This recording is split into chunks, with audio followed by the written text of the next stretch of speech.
campanha para a manutenção do nosso grupo. Participe acessando nosso site.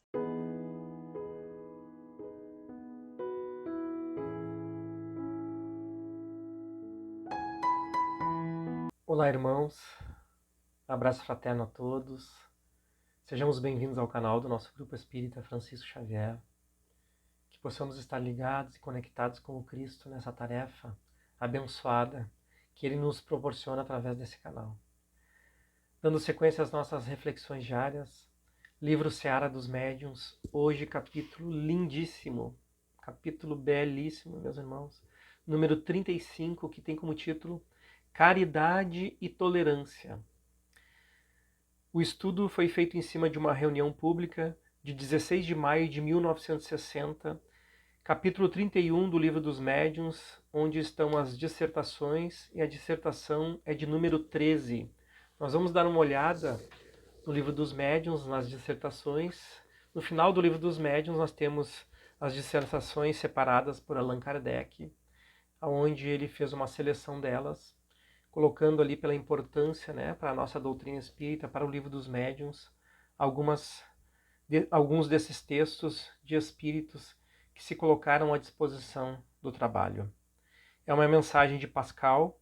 A dissertação número 13 diz assim: quando quiserem receber as comunicações dos bons espíritos, preparem-se para essa graça através da concentração, das intenções puras e do desejo de fazer o bem, sempre tendo em vista o progresso geral. Lembrem-se que o egoísmo sempre retarda todo o progresso. Se Deus permite que os médiuns recebam a inspiração dos espíritos que, pela sua conduta, souberam merecer a felicidade de compreender a sua infinita bondade, é porque Ele deseja dar-lhes os meios de avançarem no caminho que a Ele conduz.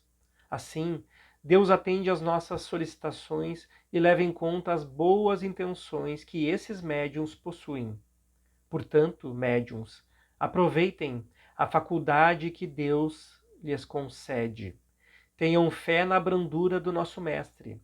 Coloquem sempre em prática a caridade. Nunca deixem de exercer essa sublime virtude, assim como também a tolerância. Que as ações praticadas por vocês estejam sempre em harmonia com as suas consciências. Esse é um meio certo de multiplicar por 100 a felicidade nesta vida passageira e de preparar uma existência futura 1000 vezes mais suave.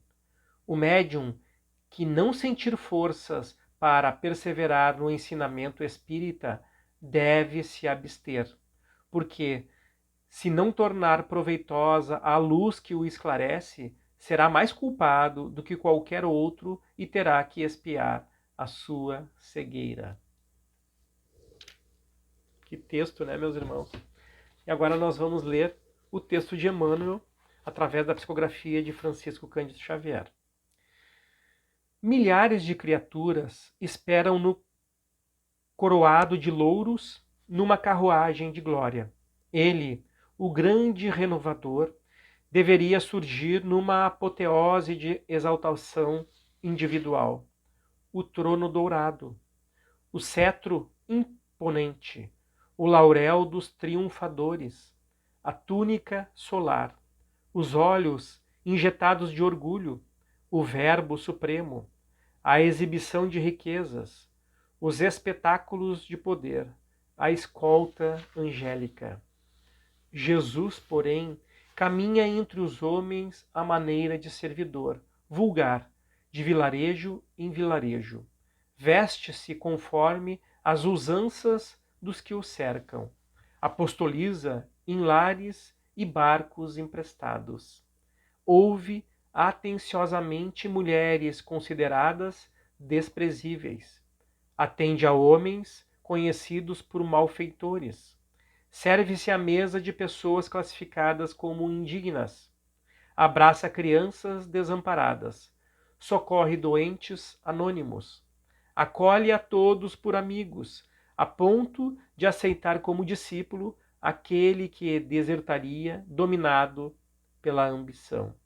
Recebe remoques e injúrias de quantos lhe exigem sinais do Espírito, e parte do mundo banido entre ladrões, sobre violência e sarcasmo. No entanto, em circunstância alguma, condena ou amaldiçoa, mas suporta e ajuda sempre, respeitando nos seus ofensores, filhos de Deus, que o tempo renovará. Também na doutrina espírita, indene de todo cárcere dogmático, a indagação campeia livremente. Cristianismo redivivo, qual acontecia na época da presença direta do Senhor, junto dela hoje enxameiam, de mistura com os corações generosos que amam e auxiliam as antigas legiões dos desesperados, dos encarnecedores, dos indecisos, dos investigadores costumazes, dos inquisidores da opinião, dos perseguidores gratuitos, dos gênios estéreis, dos céticos frios e dos ignorantes sequiosos de privilégios por doentes da alma. Entretanto, se Jesus, que foi o embaixador divino para manter-se ligado à esfera superior, exerceu a caridade e a tolerância em todos os graus, como fugir delas, nós, espíritos endividados perante a lei, necessitados do perdão e do amparo uns dos outros? É por isso que, em nossas atividades, precisamos todos de obrigação cumprida e atitude exata, humildade vigilante e fé operosa, com a caridade e a tolerância infatigáveis para com todos, sem desprezar a ninguém. Precisamos todos, meus irmãos, de obrigação cumprida. Nós precisamos de trabalho, de atitude exata, humildade vigilante e fé operosa com a caridade e a tolerância. Nós cristãos, nós espíritas, precisamos da tarefa, precisamos da nossa disciplina, porque o nosso pensamento viaja fácil e longe, meus irmãos. Precisamos estar atentos na nossa fé, no nosso entendimento do ensinamento do Cristo.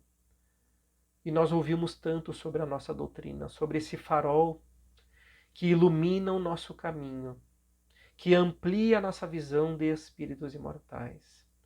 Nós temos uma oportunidade grandiosa, como nos diz a nossa mensagem de hoje. Nós somos afortunados nessa caminhada, meus irmãos, por estarmos trilhando um caminho com o Cristo. Ouvimos o chamado e nos colocamos à disposição, mesmo com tantas limitações no nosso entendimento, mesmo com tantas dificuldades, com tantos medos que ainda permeiam o nosso espírito imortal. Porque no nosso passado, talvez, nós deixamos esse caminho de lado. Escolhemos caminhos mais fáceis, porque modificar um coração orgulhoso e vaidoso dá trabalho. Modificar uma tendência milenar de egoísmos e de orgulhos, de derrotas aos nossos espíritos e de desvios a irmãos nossos que muitas vezes nos seguiram. O nosso olhar ainda muito mais para as coisas da matéria do que para o nosso próprio espírito. Pelo nosso olhar ainda vaidoso em querer ter e não ser.